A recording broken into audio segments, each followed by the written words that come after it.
SRC, Salaries and Remuneration Commission, have been silent as this whole debate has been raging. Silence is not an option anymore, Mr. Speaker. They have to speak to the country. They have to tell us what is it that you're going to do so that we reduce our public expenditure on wages and salaries from 46% to the mandatory 35%, Mr. Speaker. If it means taking a pay cut,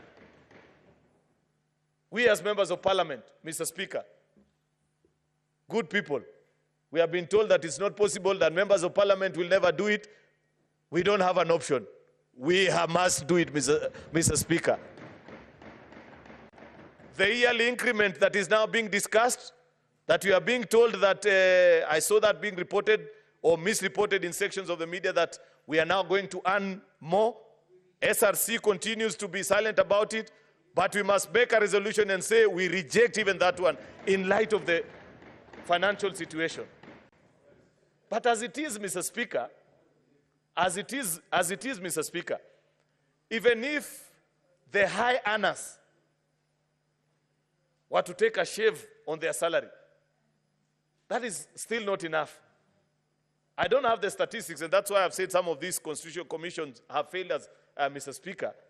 I don't know what would be the percentage of Kenyans say that earn over and above 100 and 150. But I'm certain, Mr. Speaker, they are in the slim minority of less than 10%.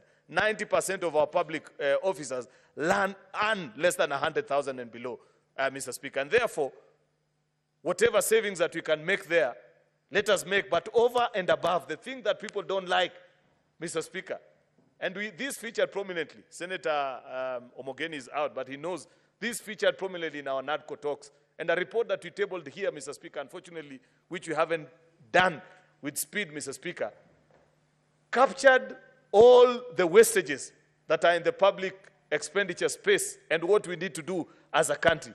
From page 546 of the NADCO report, I think, to almost page 600, Mr. Speaker. Where things that we understand, things are tight.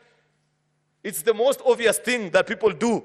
Young people are telling us when you have a job with Safaricom, you can live in Langata. But the day you lose that job, you move downwards to either to South B or Umoja until things get better. That's what we are not able to do as a leadership. We know for a fact that when things were better, we could all fly business as members of parliament. But if you read the recommendation from NADCO, we have said any flight that is less than 3 to 4 hours, surely, must you fly business as a public official? 3 hours. You will not even sleep. You know?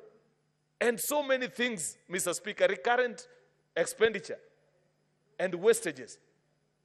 Institutions, even parliament. And you know, I saw our staff criticize us and say, yes, we have been saying this or the other, but even our staffers, they need to